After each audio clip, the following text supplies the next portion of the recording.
It's been a busy week for Jesus and the disciples. Just a few days ago,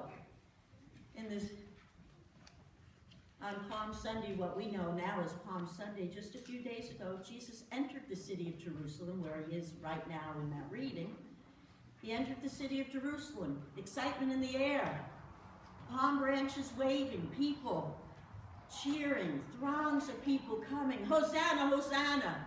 Save us now, Hosanna! Son of David, come and save us. Throngs of people believed that Jesus was their king. It was their earthly king, that's what they were expecting, but it was their king nonetheless. And so they cheered the one who would bring them out of the bondage to every other nation that fought over them. And they would be free to live, free to rule themselves. The city was abuzz with the news that Jesus was in town, but it also was abuzz because Jesus was doing some things that were very unusual. He was seen in the temple turning over tables, yelling at the people there because they were making his house a den of thieves. He went about talking with people and asking them to trust God and trust in him. He was going about the city saying that he was going to die. But right now, on Thursday, it was time to prepare the Passover meal. And so they went and received a borrowed room where they set up their Seder meal. The 12 disciples gathered around, and everybody was full of excitement. There was a lot of chattering going on because they believed that Jesus, as their king, would invite them to participate in the rulership of this new nation that Jesus was to be king of. So they were excited, wondering what they were going to be doing in this new rule and government, and how, what position they were going to have.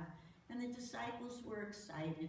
And it was also a joyous occasion because it is the Passover, after all, a most sacred meal in which people of Jewish culture come together, Jewish religion come together to celebrate, to eat with one another in friendship, in family, in love.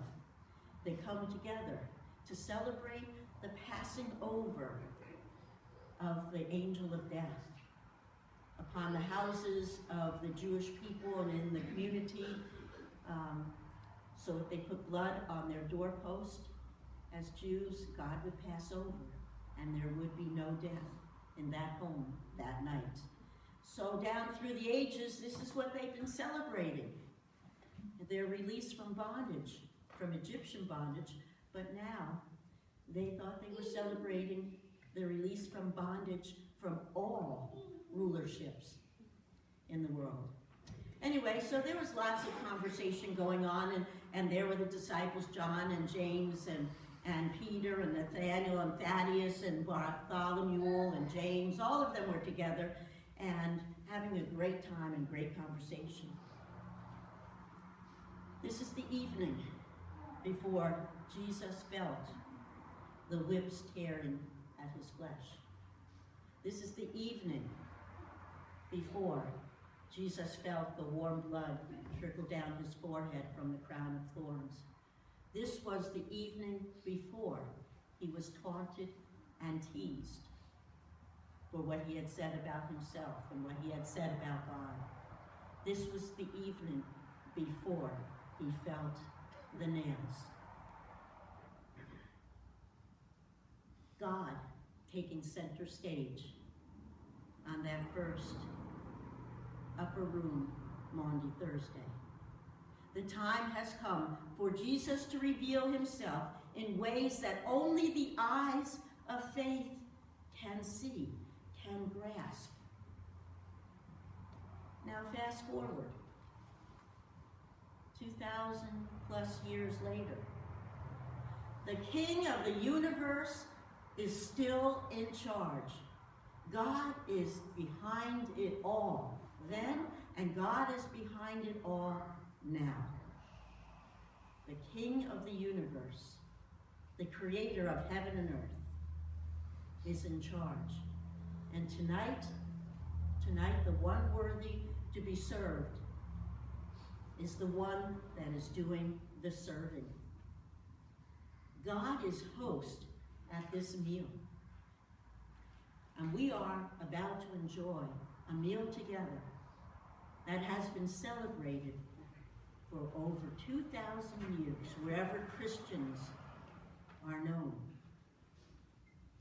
We are God's honored guests. It is God acting. It is God doing it. It is God giving. It is God praying. It is the Lord's Supper, God's supper that we eat. God, in Jesus Christ, is the one who is offering us this precious, life-giving, grace-filled meal. And so, as the cup is raised, it is God who is raising that cup and sharing it among us. When that bread is broken, it is God giving it away.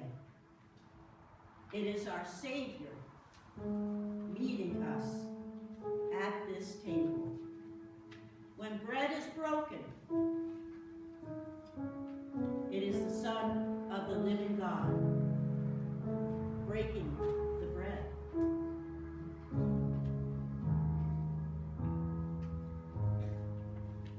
And when the cup is lifted, it is God pouring that cup and lifting that cup. It is our Savior who meets us at this table. When bread is broken, it is the living God